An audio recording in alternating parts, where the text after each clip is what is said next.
cea din oglindă. Te privesc acum și mă întreb, oare înțeleg cu adevărat ce înseamnă acest moment? Oare conștientizez cu adevărat că tot ce trăiesc acum este rezultatul a ceea ce am gândit ieri? Că fiecare gând pe care l-am avut, fiecare cuvânt pe care l-am spus, fiecare alegere pe care am făcut-o ieri își pune amprenta asupra ceea ce trăiesc astăzi? Mă uit la tine și mă întreb, cât de mult din ceea ce am trăit ieri trăiește în mine acum? Cât din trecutul meu încă există în prezentul meu? Este oare trecutul un loc din care nu pot ieși sau este doar o iluzie pe care am creat-o cu gândurile mele de acum?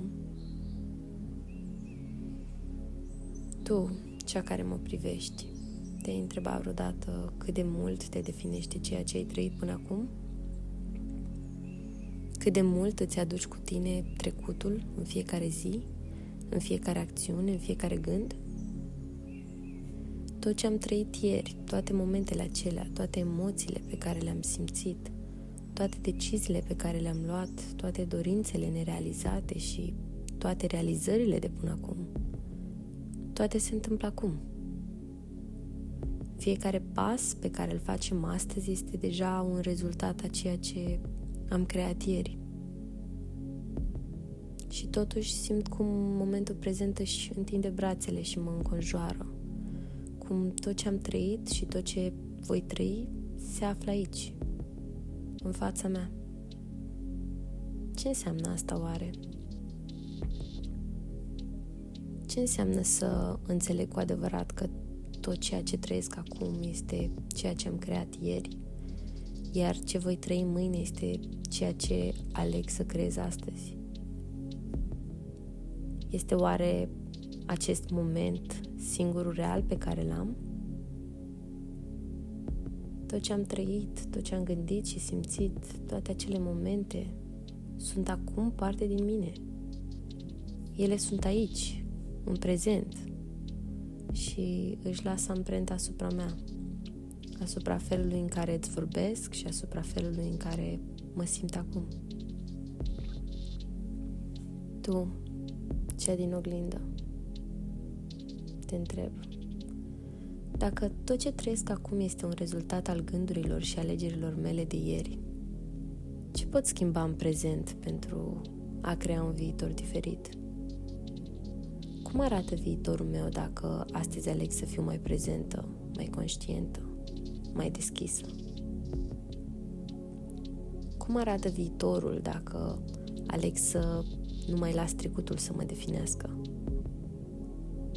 Poate că viitorul este deja aici, în acest moment, în această alegere pe care o fac acum. Cum ar fi să îmi dau seama că fiecare clipă trăită este o oportunitate de a schimba direcția, de a alinia trecutul meu cu prezentul și cu viitorul pe care îl doresc? Ce ar însemna să trăiesc în prezent fără a lăsa trecutul să-mi contureze realitatea viitoare? Oare putem să nu mai fim captivi în gândurile care ne definesc trecutul? Oare putem să trăim într-un prezent continuu, fără a ne mai lăsa influențați de ceea ce am fost? Mă întreb acum, tu, cea din oglindă, ce vezi atunci când mă privești? Vezi o persoană care trăiește în prezent? Sau vezi pe cineva care încă poartă cu ea umbra trecutului? Când mă uit la tine îmi dau seama că nu este niciun fel de separare între ce am fost și ce vom fi. Totul este legat. Totul este prezent. Totul este acum. Tot ce am creat ieri mă aduce aici, în acest moment. Și tot ceea ce voi crea acum va construi viitorul. Și totuși mă simt liberă să aleg. Chiar dacă trecutul meu a fost o parte din mine, nu trebuie să mă definesc prin el. Pot să aleg ce să fac cu gândurile mele acum. Pot să aleg să trăiesc în prezent și să creez o realitate în care Nu mai port poveri vechi. Pot să aleg să creez un viitor în care eu sunt acea persoană pe care mi-am dorit întotdeauna să o am lângă mine, fără teama că trecutul mă va împiedica. Mă uit la tine și mă întreb, ce-mi doresc eu cu adevărat să creez acum? Care este acea realitate pe care vreau să o trăiesc mâine? Și ce aleg să fac acum pentru a o aduce în viața mea? Nu trebuie să aștept să se întâmple. Tot ce am nevoie este să fac primul pas, să fac alegerea acum. Alegerea pe care o fac acum este viitorul meu, iar prezentul este singurul loc unde pot începe să creez ceea ce îmi doresc. Tu, din oglindă, îmi spui că nu există niciun moment mai bun decât acesta pentru a începe. Nu există niciun alt loc mai potrivit decât aici și acum pentru a crea realitatea pe care mi-o doresc.